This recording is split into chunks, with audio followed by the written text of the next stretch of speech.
سوئے ہوئے کو فکر بیدار کرتی ہے، فکر پیدا کرو بیدار ہو جاؤ گے۔ ایک تباہ کن سوچ، میں درست باقی سب غلط۔ سچے جنگجو کی پہچان جنگ سے ہوتی ہے، اور سچے دوست کی پہچان نصیحت سے ہوتی ہے۔ ایک مہذب گھر سے اچھا کوئی اسکول نہیں، اور نیک ماں سے اچھا کوئی استاد نہیں۔ زندگی کی حقیقت بس اتنی سی ہے کہ انسان پل بھر میں ماضی بن جاتا ہے۔ اچھی کتابیں اور سچے دوست ہر کسی کی سمجھ میں نہیں آتے۔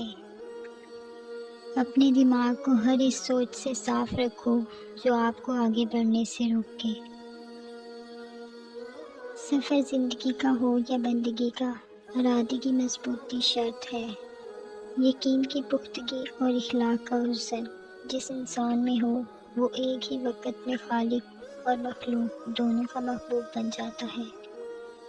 اس قوم کو شمشیر کی حاجت نہیں رہتی، ہو جس کے جوانوں کی خود ہی صورت فولاد۔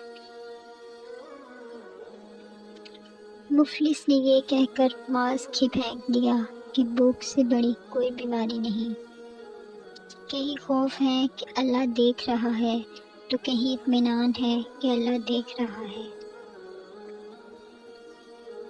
دعائیں تب اثر کرتی ہیں جب انہیں صبر کی مہر لگا دی جائے، اور صبر یہ نہیں کہ اللہ تعالیٰ سے مانگنا چھوڑ دو، بلکہ صبر تو یہ ہے کہ لوگوں سے کہنا چھوڑ دو۔ غم کو بھی اسی طرح قبول کرو جیسے خوشی کو قبول کرتے ہو، کیونکہ دونوں ایک ہی مصنف کی لکھی ہوئی ہیں۔ پتہ ہے زندگی میں سب سے مشکل چیز کیا ہے؟ اس اعتماد کو ریزہ ریزہ ہو کر بکھرتے ہوئے دیکھنا، جو آپ نے بڑی ہی مشکل اور کشمکش کے بعد کسی پر کیا ہو۔ اللہ تمہاری دعاؤں کو نصیب سے ہارنے نہیں دے گا، اور یقین رکھو معجزے صبر کرنے والوں کے لیے ہیں۔ زبردستی کسی پر مسلط ہونے سے لاکھ بہتر ہے کہ اپنی ذات کے بکھرے ہوئے ٹکڑے اٹھائیں اور الگ ہو جائیں۔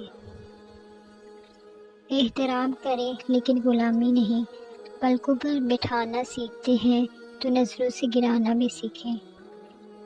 جس نے تمہاری ایک بات سنے بغیر ہی تمہیں غلط مان لیا، وہ تمہارے لاکھ دلائل کے بغیر بھی تمہیں صحیح تسلیم نہیں کرے گا۔